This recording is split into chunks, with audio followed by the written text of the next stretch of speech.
राजस्थान की तपती रेत, वीरों की धरती, और उस धरती पर एक ऐसी शक्ति का वास जिनके नाम से आज भी करोड़ों सिर श्रद्धा से झुक जाते हैं। वो हैं मां नागणेचिया।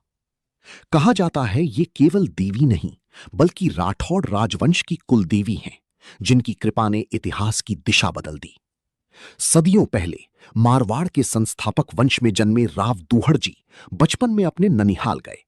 वहां उनके मामा ने कटु वचन कहे, तुम्हारे कुल के पास अपनी कुलदेवी तक नहीं, इसलिए तुम्हारा कोई स्थिर ठिकाना नहीं।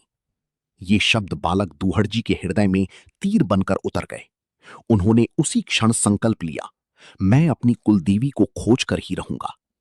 कहते हैं दूहड़ जी जंगल में चले गए, तपस्या की, अन्न जल त्याग दिया। उनकी भक्ति से प्रसन्न होकर देवी प्रकट हुई। मां ने कहा, पुत्र, तुम्हारी कुलदेवी चक्रेश्वरी हैं। उनकी मूर्ति कर्नाटक के कन्नौज में है। समय आने पर तुम उन्हें साथ लाओगे। समय बीता। दूहड़ जी बड़े हुए, राज्य संभाला और फिर राजपुरोहित के साथ देवी की खोज में निकल पड़े। कन्नौज पहुंचने पर उन्हें गुरु तुम्ब ऋषि मिले, जिन्होंने देवी की मूर्ति के दर्शन कराए।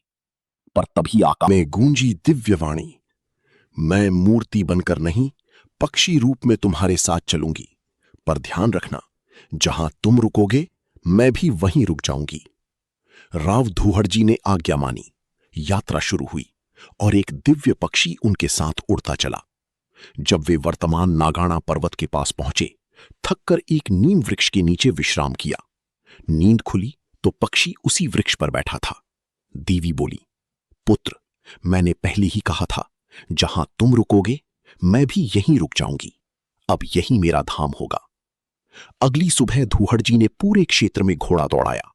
तभी आकाश गरजा, बिजली चमकी, धरती फटी और मां की मूर्ति भूमि से प्रकट होने लगी।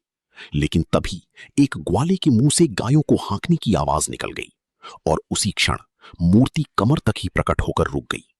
यही कारण है आज भी मां नागणेचिया की प्रतिमा आधी प्रकट मानी जाती है। सन 1305 के आसपास यहां भव्य मंदिर बना और तब से नागाना धाम राठौड़ों की आस्था का केंद्र बन गया। जोधपुर, बीकानेर, जालौर, हर किले में मां के मंदिर स्थापित हुए।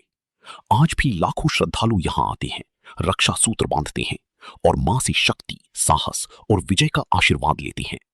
क्योंकि इतिहास गवाह है, जहां मां नागणेचिया का आशीर्वाद हो, वहां हार भी जीत में बदल जाती है।